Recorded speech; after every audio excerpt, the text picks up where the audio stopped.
सभी विद्यार्थियों को इम्प्रेसिव मैथ मंच पर हार्दिक स्वागत है। आज की इस वीडियो के माध्यम से त्रिकोणमिति का पहला चैप्टर हम लोग पढ़ने वाले हैं। इसके ठीक पीछे वाले वीडियो में हमने त्रिकोणमिति से संबंधित जितने भी बेसिक चीज़ होता है उन सारी चीज़ों को हमने स्पष्ट रूप से बता दिया है।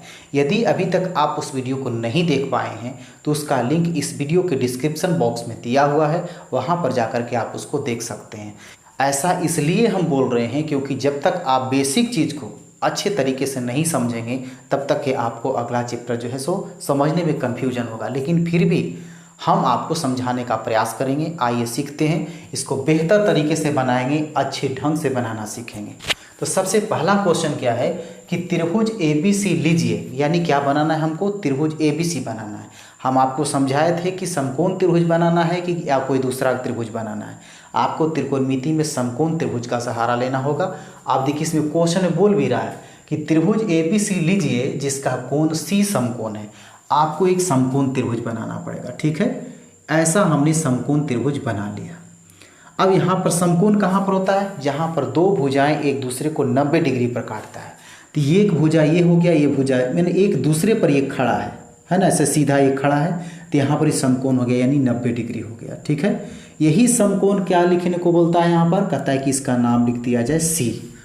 अब यहाँ पर त्रिभुज ABC है तो C तो लिखा गया, लेकिन A और B कहाँ लिखाएगा? तो A और B जो यहाँ पर देखा जाए दो शीर्ष है, आप कहीं पर भी A और कहीं पर भी B लिख सकते हैं। आप अपनी इच्छा के अनुसार यहाँ A यहाँ B भी लिख सकते हैं। कोई ज़रूरी नहीं कि हम जैसा लिखें कि यहाँ पर A होना चाहिए। आप यहाँ पर B कर सकते हैं, यहाँ पर A कर सकते हैं, कोई दिक्कत नहीं है, ठीक है। अब यहाँ पर समकोण त्रिभुज बन करके रेडी हो गया।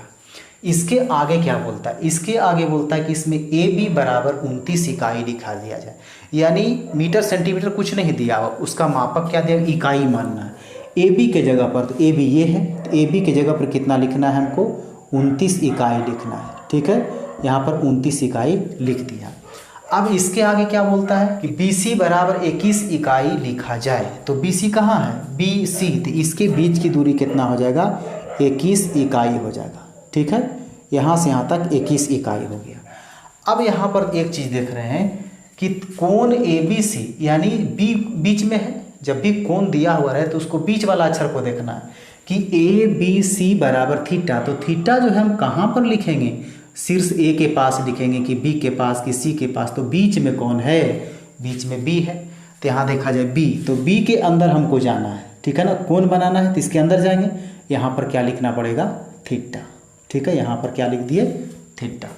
अब यहाँ पर देखना है तो कहता है कि दिखाएं यानी सिद्ध करें, प्रमाणित करें, साबित करें कि इतना के बराबर इतना होना चाहिए और इतना के बराबर इतना होना चाहिए। यानी इसका मान रखेंगे, इसको कैलकुलेशन करेंगे तो बराबर में 1 आना चाहिए।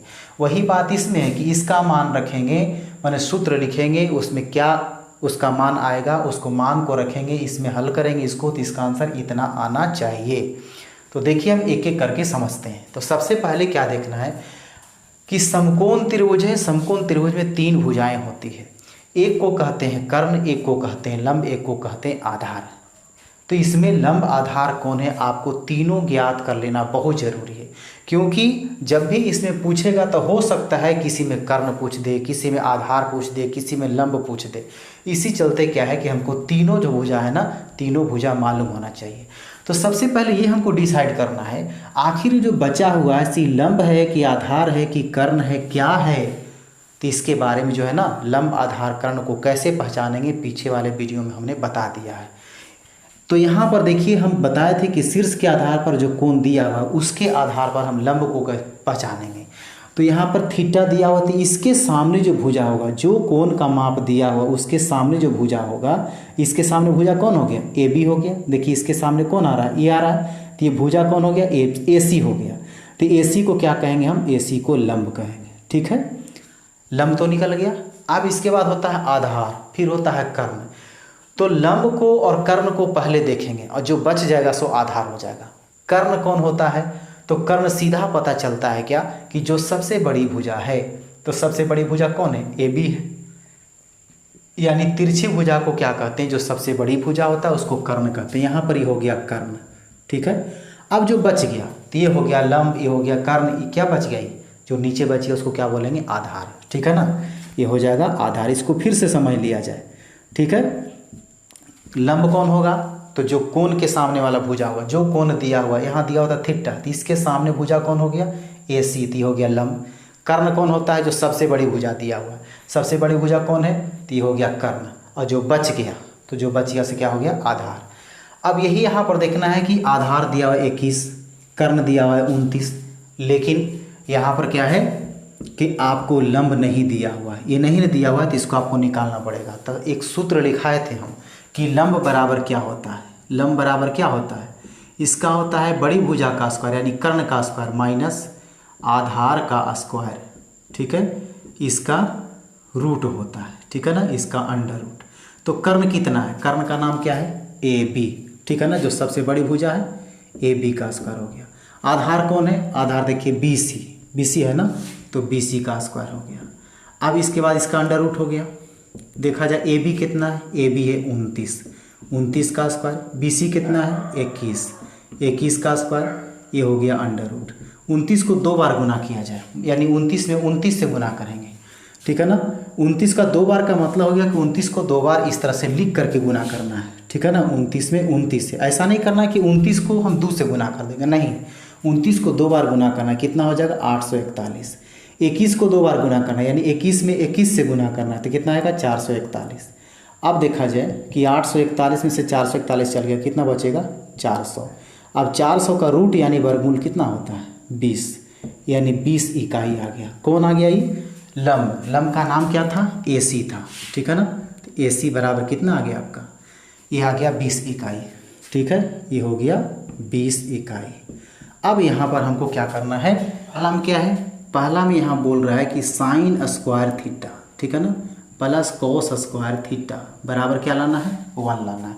तो देखिए साइन स्क्वायर यानी साइन थीटा का सूत्र क्या होता है, ठीक है ना। साइन थीटा का सूत्र क्या होता है, इसका होता है लंब बटा, ठीक है, लंब बटा कर्ण होता है। अगर आपको इसका सिंबल याद होगा कि लंब को P से लिखते हैं, कर्ण को H से लिखते हैं, तो वैसे भी लिख सकते हैं, ठीक है। इसका स्क्वायर स्क्वायर हमने लिख दिया। कोस थीटा का क्या होता है, आधार बटा में कर्ण, ठीक है, इसका स्क्वायर, आधार बटा कर्ण का स्क्वायर बराबर क्या लाना है 1 लाना।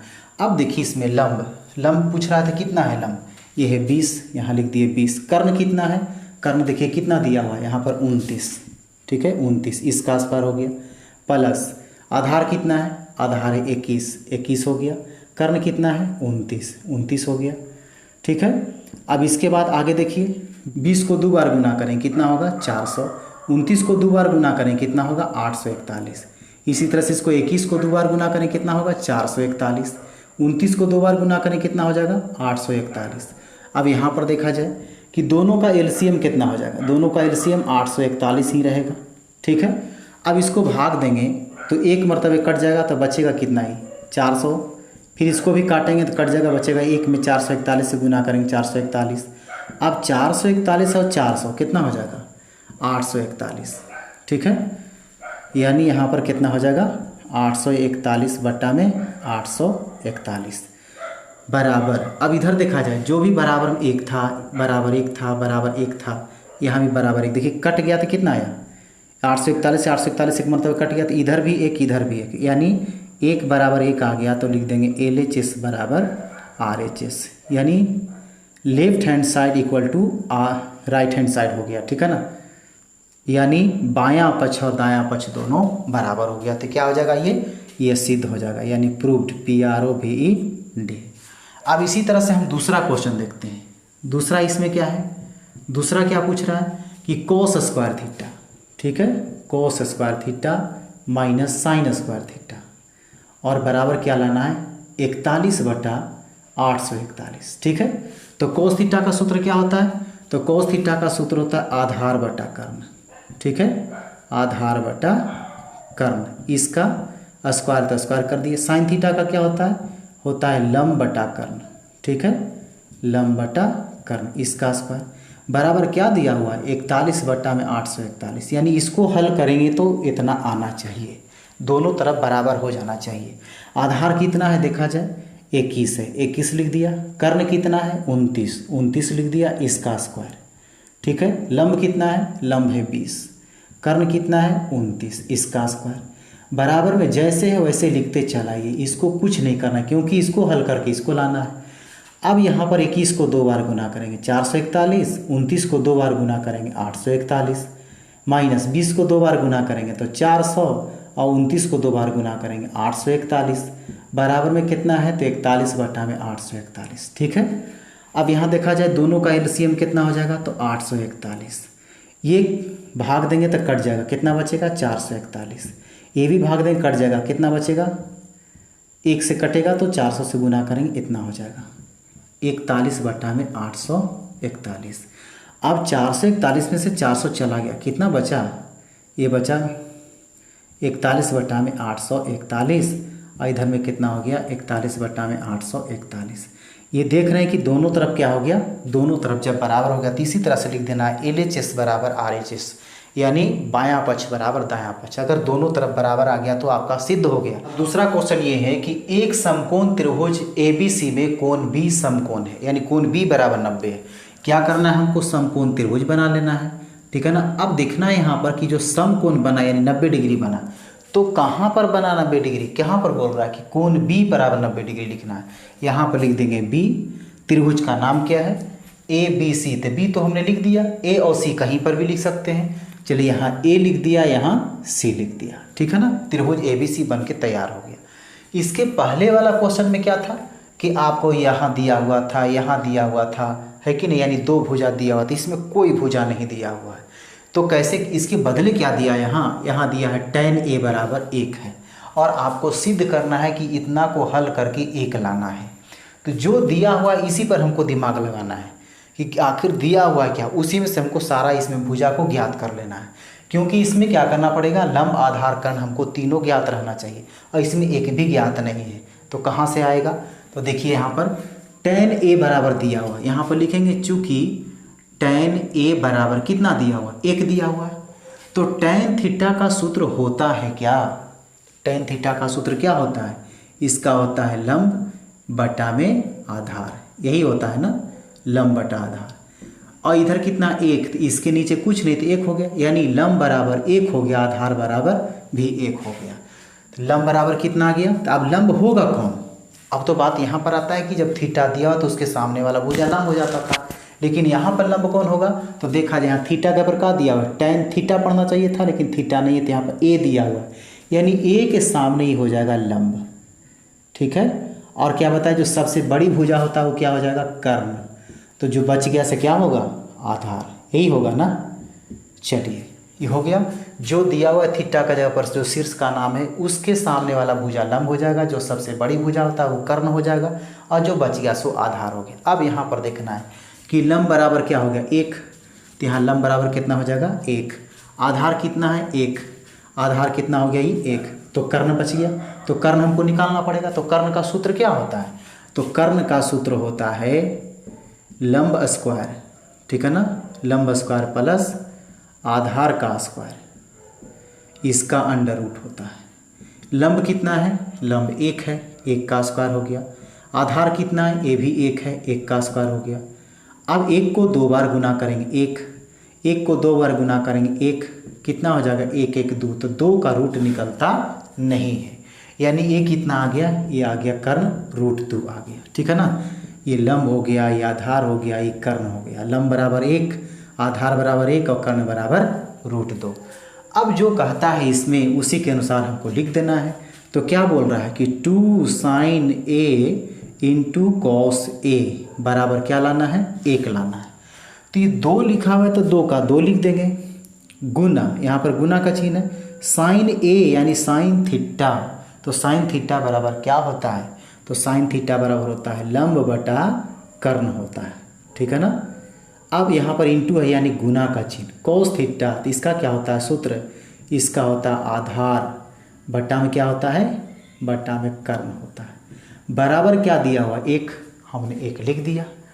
अब यहाँ पर लिखेंगे 2 का 2, लंब कितना है, देखा जाए लंब कितना है 1, और कर्ण कितना है, कर्ण कितना है, कर्ण है रूट 2। ठीक है, गुने आधार कितना है, आधार है 1 और कर्ण कितना है, कर्ण है रूट 2। ठीक है ना, ध्यान देना है यहाँ पर कि दोनों में सेम है या नहीं। अगर यहाँ पर ए है तो ए के सामने लंब ई हो जाएगा। अगर बी कहता सी कहता तो सी के सामने वाला लंब ई हो जाता। ये ध्यान रखना है। दोनों में ए कह रहा है तो ए के सामने तो लंब ये हो गया, यानी सबके लिए सेम चीज़ हो जाएगा, ठीक है ना। अब यहाँ पर क्या हो जाएगा, इसके बराबर एक दिया हुआ है, इसको गुना करेंगे 2 एकम 2 एकम 2, ठीक है ना। 2 में 1 से गुना किए तो 2 में फिर 1 से गुना किए तो 2 हो गया। और √2 में √2 से गुना किए तो 2 बराबर कितना 1।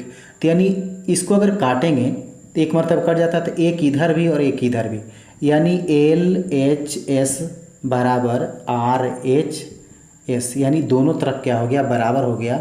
तो इसको क्या लिखेंगे प्रूव्ड। यानी इसके बाद जो क्वेश्चन आ रहा है वो तीसरा है कि त्रिभुज OPQ में P समकोण है, यानी हमको एक समकोण त्रिभुज बनाना है। इसमें समकोण कहाँ पर बनेगा, जो समकोण बन रहा है यहाँ पर जहाँ पर 90 डिग्री है वो कहाँ पर है, तो P पर है। यहाँ पर P लिख दिया। अब त्रिभुज का नाम क्या है, त्रिभुज का नाम है OPQ, तो P तो लिख दिया, बचिया O और Q। अब यहाँ पर ऐसा करते हैं, इसको लिख देते हैं O, इसको लिख देते हैं Q, ठीक है ना। यहाँ पर O और Q हो गया। और कुछ दिया हुआ है, यहाँ पर दिया हुआ है कि OP बराबर 7, OP ये है आपका 7 सेंटीमीटर, ठीक है। अब यहाँ पर दिया हुआ कि OQ माइनस PQ, अब इसको यहाँ पर तो इंडिकेट नहीं कर पाएंगे क्योंकि दो गो साथ में दिया हुआ है। यहाँ पर लिखते हैं हम, क्या लिखेंगे, यहाँ पर हल करेंगे इसको, यानी उत्तर बनाएंगे, ठीक है। तो कैसे लिखेंगे इसको कि OQ, तो इसके लिए क्या करें, यहाँ से हम उत्तर बनाना चालू करते हैं, ठीक है ना। यहाँ से उत्तर बना रहे हैं, क्या लिख रहे हैं यहाँ पर कि OQ जो है माइनस PQ जो है बराबर 1 दिया हुआ है। OQ माइनस PQ बराबर 1 दिया हुआ है। इसमें ऐसा करते हैं कि OQ बराबर जो माइनस से उधर उसको लिख करके चल जाएंगे तो 1 प्लस कितना हो जाएगा PQ हो जाएगा, ठीक है ना। तो OQ जहाँ पर आएगा वहाँ पर इतना लिख देंगे। अब यहाँ पर देखते हैं कि एक आधार, एक कर्ण होता है, एक लंब होता है, एक आधार होता है। इसमें केवल एक चीज़ यहाँ पर दिया हुआ है, बाकी ये दोनों पता नहीं है। तो इसमें एक सूत्र लिखते हैं, जैसे कर्ण बराबर लिखें, चाहे आधार बराबर लिखें या लंब बराबर लिखें, कोई भी इसमें एक सूत्र लिखना है। जैसे यहाँ पर कर्ण बराबर हम लिखते हैं, कर्ण बराबर आखिर क्या होता है, कर्ण बराबर होता है ना लंब का स्क्वायर प्लस आधार का स्क्वायर, इसका अंडर रूट होता है, ठीक है। तो कर्ण कितना है, कर्ण का नाम क्या है OQ, चलिए यहाँ पर OQ लिख दिया, ठीक है। लंब कितना है, लंब कैसे पता चलेगा कि लंब कौन है, चलिए अगर इसको हम लंब मानते हैं तो इसको आधार मानना पड़ेगा। यहाँ पर कुछ है नहीं, लेकिन देखिए यहाँ पर भी Q और Q दिया, यानी Q के सामने वाला कौन हो जाएगा, ये लंब हो जाएगा। तो लंब को क्या करेंगे, इसमें OP लिख देते हैं, OP का स्क्वायर, ठीक है। आधार कौन है, आधार नीचे बच गया तो PQ का स्क्वायर, ये अंडर रूट हो गया, ठीक है ना। अब OQ की जगह पर यहाँ पर देखिए लिखा हुआ है, क्या लिखा हुआ है कि 1 प्लस PQ, ठीक है ना, बराबर OP कितना है, OP देखिए यहाँ पर 7 लिखा हुआ है, 7 का स्क्वायर हो गया। PQ कितना है, PQ पता नहीं है तो PQ ऐसा ही रह गया, ठीक है ना, ये PQ ऐसा ही रह गया, यानी PQ का स्क्वायर। अभी जो स्क्वायर इधर जो रूट है, रूट के बदले क्या हम इधर में स्क्वायर कर सकते हैं, इधर में स्क्वायर हो जाएगा, ठीक है। यानी इधर से जो रूट है इधर आकर के स्क्वायर हो जाएगा। अब इसको 2 बार गुना करें, यानी A प्लस B के होल स्क्वायर क्या होता है, इसका होता है A स्क्वायर, यानी 1 का स्क्वायर प्लस 2AB, तो 2A के जगह पर इतना PQ, तो यानी 2PQ, ठीक है ना। यहाँ पर डायरेक्ट लिखते हैं कि 1 को 2 बार गुना करेंगे 1, ये 2PQ हो जाएगा, ठीक है, 2PQ हो जाएगा प्लस इसका कितना हो जाएगा B का स्क्वायर, तो B के ऊपर कितना है P और Q है तो PQ का स्क्वायर हो जाएगा। अब बराबर में कितना हो गया, ये 7 49, ठीक है, और इधर कितना है तो PQ का होल स्क्वायर है, ठीक है। अब क्या करेंगे, इधर में देखिए अगर PQ इधर से इधर आएगा तो ये कट जाएगा, कटेगा ना, ये प्लस से उधर से आएगा इधर तो माइनस ही कट जाएगा। अब यहाँ पर कितना बचा, 2PQ बचा, यही बचा ना, इधर में 49 है, इधर से 1 जाएगा तो कितना बचेगा, तो PQ बराबर जो है वो कितना हो जाएगा 48 और 2 चलाएगा बट्टा में, यानी कितना हो जाएगा 24। अब PQ आपका आ गया कितना, PQ आ गया आपका 24 सेंटीमीटर। अब यहाँ पर ही बचा हुआ है OQ कितना है, तो देखिए OQ बराबर क्या है 1 प्लस PQ, यानी PQ में 1 जोड़ देना था, PQ कितना आ गया 24, तो 24 में 1 जोड़ेंगे तो कितना हो जाएगा, ये हो जाएगा 25 सेमी, इतना हो गया, ठीक है ना। लंब आधार कर्ण तीनों निकल गया। अब इसमें क्या करना है कि इसके बराबर इतना, इसके बराबर इतना है कि नहीं, जांच कर लेना है। तो लिखेंगे सबसे पहला बात क्या है, सबसे पहला हम बोल रहा है कि साइन क्यू बराबर निकाला जाए। तो साइन क्यू बराबर क्या होता है बताइए, साइन थीटा बराबर क्या होता है, लंब बटा आधार ना, लंब बटा कर्ण, ठीक है ना, लंब बटा कर्ण। तो लंब कितना है क्यू के सामने, क्यू के सामने लंब कितना है 7, कर्ण कितना है सबसे बड़ी भुजा 25। अब देखिए इतना आ रहा है कि नहीं आ रहा है, ये आ रहा है तो ये भी प्रूव्ड हो गया। अब कॉस को निकालिए, कॉस क्यू बराबर इसका होता है आधार बटा कर्ण, ये होता है ना कॉस थीटा बराबर आधार बटा कर्ण। तो आधार पूछ रहा है तो क्यू के सामने लंब हो गया, ये कर्ण हो गया, तो आधार कौन बच गया 24, तो ये हो जाएगा 24। और कर्ण कौन है सबसे बड़ी भुजा 25। देखिए तो इतना आ गया, ये आ गया, तो यानी दोनों क्या हो गया, ये दोनों प्रूव्ड हो गया, ठीक है। यही लाना था सिद्ध करके। अब इसके बाद जो चौथा क्वेश्चन है, इसमें बोला जा रहा है कि यदि त्रिभुज ABC में कोण A और कोण B न्यून कोण है, न्यून कोण का मतलब 90 डिग्री से छोटा है। अब यहाँ पर क्या करेंगे, सबसे पहले तो हम समकोण त्रिभुज बनाएंगे, ठीक है ना। इसी में न्यून कोण होगा, एक कोण समकोण होगा, समकोण यानी 90 डिग्री हो गया, बाकी जो बच गए ये दोनों क्या है न्यून कोण है। तो यही यहाँ पर एगो का A लिख देना है, एगो का B लिख देना है, ठीक है। नाम क्या था ABC, तो यहाँ पर C बच गया। फिर से समझिए कि A और B क्या है न्यून कोण है, तो न्यून कोण का मतलब 90 से छोटा, तो ये तो 90 है, तो 90 से छोटा यही दोनों होता है ना। तो इसके जगह पर A, इसके ऊपर B लिख दिया, और बाकी जो बच गया से क्या हो गया C हो गया। अब यहाँ पर जो लिखा हुआ है कि साइन A बराबर साइन B, ठीक है, यहाँ पर लिखेंगे, जैसे आंसर यहाँ पर बना रहे हैं, तो साइन A बराबर साइन B, ठीक है, ये प्रश्न में लिखा हुआ है, ठीक। अब साइन A, तो A का मतलब क्या होगा, A के सामने वाला लंब होगा, B कहेगा तो B के सामने वाला लंब देखना है। तो अब देखा जाए कि साइन थीटा बराबर क्या होता है, सूत्र लिखेंगे इसको, इसका होता है लंब बटा कर्ण होता है ना। इस इधर भी साइन है, इधर भी होगा लंब बटा कर्ण, ठीक है, लंब बटा कर्ण। अब यहाँ ध्यान से समझना है कि लंब कौन A के सामने, तो A के सामने लंब कौन है BC, ठीक है ना, तो यहाँ लिख देंगे BC। कर्ण कौन होता है, जो सबसे बड़ी भुजा होता है, तो सबसे बड़ी भुजा कौन है AB। अब इधर में आइए, साइन B, तो B के सामने लंब, तो B के सामने भुजा कौन है AC, तो क्या हो जाएगा इसमें AC। और कर्ण कौन होता है, जो सबसे बड़ी भुजा, तो यानी AB। अब बराबर में ऊपर नीचे कटता है, यहाँ क्या करेंगे AB से AB देखिए नीचे कट गया, क्या आ गया ये BC के बराबर AC आ गया, यहाँ लिखेंगे BC बराबर AC, ठीक है। अब यहाँ देखना है कि जिस त्रिभुज में दो भुजा बराबर हो, BC कहाँ AC कहाँ, तो BC ये है, ठीक है ना, और AC कौन है ये है, तो ये दोनों भुजा आपस में बराबर हो गया। जब दो भुजाएं आपस में बराबर होती है तो वह भुजा समद्विबाहु त्रिभुज कहलाता है, यानी दो भुजा बराबर, तो जो भुजा बराबर होता है दोनों, वो दोनों के सामने वाला जो कोण होता है, जैसे AC भुजा है तो इसके सामने वाला कोण कौन होगा, ये B होगा। और देखिए BC है तो BC के सामने वाला कोण कौन होगा, तो A होगा, यही होगा ना। तो यानी इसके सामने वाला कोण A है और इसके सामने वाला कोण कौन है B है। तो देखा जाए BC के सामने, तो BC के सामने कोण कौन है A है, तो यहाँ लिख देंगे कोण A। AC ये है, तो AC के सामने भुजा AC है, तो AC के सामने देखिए कौन बन रहा है B, तो यहाँ हो जाएगा B। यही ना सिद्ध करना था कि A बराबर B सिद्ध करो, तो यहाँ पर हो गया ये प्रूव्ड, यानी सिद्ध हो गया, यही तो करना था। अब इसके बाद जो शेष क्वेश्चन है उसको अगले वीडियो में बताएंगे, लेकिन इसके बाद जो है ना आपको कुछ क्वेश्चन दिया जा रहा है एकदम सेम इसी क्वेश्चन पर आधारित है, आप उसको अपने से बना करके रिवीजन करें ताकि पूरा का पूरा कंसेप्ट आपको दिमाग में छप जाए। तो यदि यह वीडियो आपको अच्छा लगा तो इस वीडियो को लाइक कर दें, अधिक से अधिक ग्रुप में शेयर कर दें, और यदि इस चैनल पर अभी तक आप नए हैं तो आप इस चैनल को सब्सक्राइब करके नोटिफिकेशन का बेल आइकन जरूर दबा दें ताकि इस तरह का जो भी टॉपिक आए आपको तुरंत मिल सके। तो फिर मिलते हैं हम अगले वीडियो में।